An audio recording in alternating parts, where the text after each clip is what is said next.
কুষ্টিয়ার দৌলতপুর উপজেলা আইন শৃঙ্খলা কমিটির মাসিক সভা অনুষ্ঠিত হয়েছে।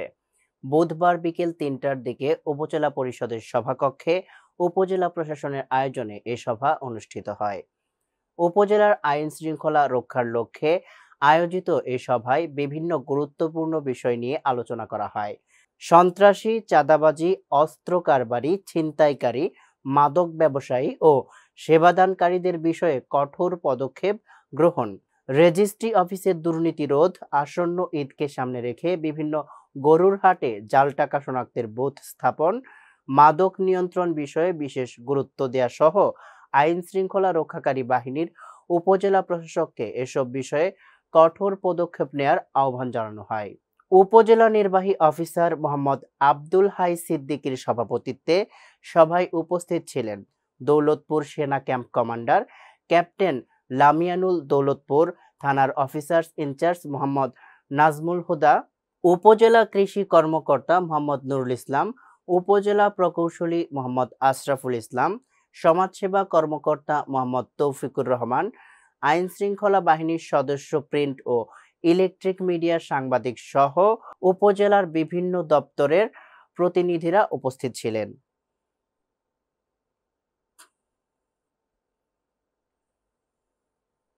ফরিদপুরের সদরপুর উপজেলায় শারীরিক প্রতিবন্ধী স্বপন ঘোষের জমিজমা প্রতারণার মাধ্যমে আত্মসাতের অভিযোগ উঠেছে পার্শ্ববর্তী ভাঙ্গা থানার নিতাই চন্দ্র দে নামের এক অ্যাডভোকেটের বিরুদ্ধে। এ ঘটনায় জমি ফেরতের দাবিতে মানববন্ধন করেছেন এলাকাবাসী। সকাল 10টায় উপজেলার চররশি এই গ্রামে এই মানববন্ধন অনুষ্ঠিত হয়। এতে ভুক্তভোগী স্বপনের স্বজন, প্রতিবেশী ও সমাজের বিভিন্ন শ্রেণী পেশার মানুষ অংশ নেন। মানববন্ধনে বক্তারা অভিযোগ করেন, চররশি মৌজার 12.5% জমি নিয়ে দীর্ঘদিন ধরে মামলা চালাচ্ছিল। শারীরিক প্রতিবন্ধকতা ও অসচ্ছলতার সুযোগ নিয়ে নিতাই মামলা চালিয়ে নেওয়ার কথা বলে স্বপনের পৈতৃক জমি প্রতারণার মাধ্যমে নিজের নামে লিখে নেন। স্বপন ঘোষ বলেন, আমি জন্মগতভাবে শারীরিক প্রতিবন্ধী, আমার জমি কৌশলে কেড়ে নেওয়া হয়েছে। আমি চাই আমার ন্যায্য সম্পত্তি ফিরে পেতে। প্রশাসনের কাছে আমার আকুতি, এই ঘটনার সুষ্ঠু তদন্ত ও দ্রুত বিচার নিশ্চিত করা হোক। এলাকাবাসীর দাবি, এটি শুধু একটি ব্যক্তিগত প্রতারণার ঘটনা নয়, বরং সমাজের দুর্বল ও অসহায় মানুষদের সঙ্গে কী ধরনের আচরণ করা হয় তার একটি দৃষ্টান্ত। মানববন্ধনে বক্তারা অভিযুক্তদের দৃষ্টান্তমূলক শাস্তি ও প্রতিবন্ধী স্বপনের জমি ফিরিয়ে দেওয়ার দাবি জানান। এ বিষয়ে অভিযুক্ত নিতাই চন্দ্রদের সাথে একাধিকবার যোগাযোগের চেষ্টা করা হলেও তার বক্তব্য পাওয়া সম্ভব হয়নি।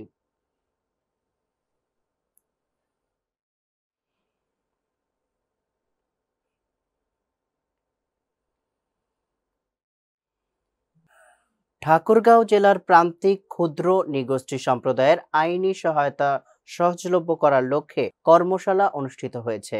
বুধবার বিকেল 5টা থেকে রাত 9:30 পর্যন্ত হেক্স ইপার ও ইএসডিও এর আয়োজনে জয়নাল আবেদিন মিলনায়তনে এ কর্মশালা হয়। বিকেলে কর্মশালার উদ্বোধন করেন ঠাকুরগাঁও জেলা ও দায়রা জজ ও জেলা লিগ্যাল এইড কমিটির চেয়ারম্যান কামাল হোসেন।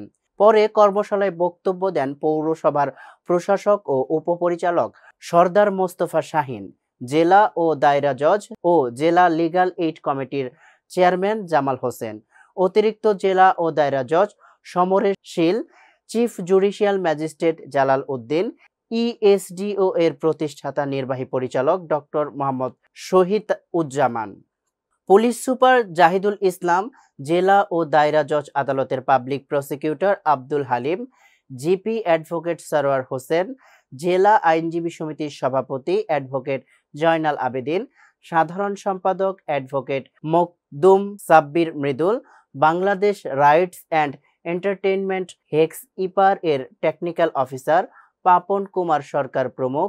কর্মশালায় ঠাকুরগাঁও জেলার প্রান্তিক ক্ষুদ্র নৃগোষ্ঠীর প্রতিনিধিবৃন্দ, প্রকল্প অংশগ্রহণকারীগণ, অ্যাডভোকেসি প্ল্যাটফর্মের সদস্যগণ আইনি সহায়তা সহজলভ্য করার জন্য সেবা প্রদানকারী কর্তৃপক্ষের সাথে আলোচনা করেন।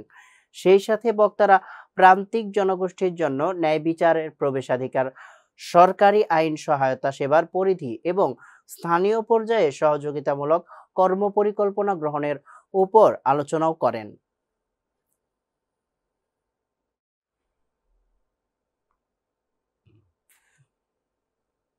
কাতারে এআর ট্রাস্ট ট্রাভেল অ্যান্ড ট্যুরিজমের শাখার উদ্বোধন।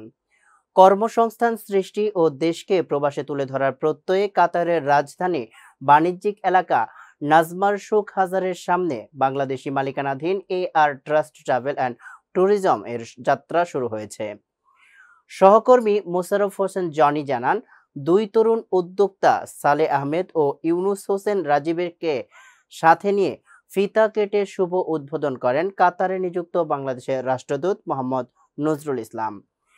কাজী শামীমের পরিচালনায় উদ্বোধন শেষে সংক্ষিপ্ত আলোচনায় বিশেষ অতিথিবৃন্দের মধ্যে বক্তব্য রাখেন বাংলাদেশ বিমানের কান্ট্রি ম্যানেজার মোহাম্মদ কামাল উদ্দিন, বাংলাদেশীয় মুসলিম কমিটির সভাপতি সাজু, ফেনী সমিতির সভাপতি সিআইপি সাখাওয়াত হোসেন, ফেনী অ্যাসোসিয়েশনের সভাপতি কামাল উদ্দিন ও সুমন ফারাজি।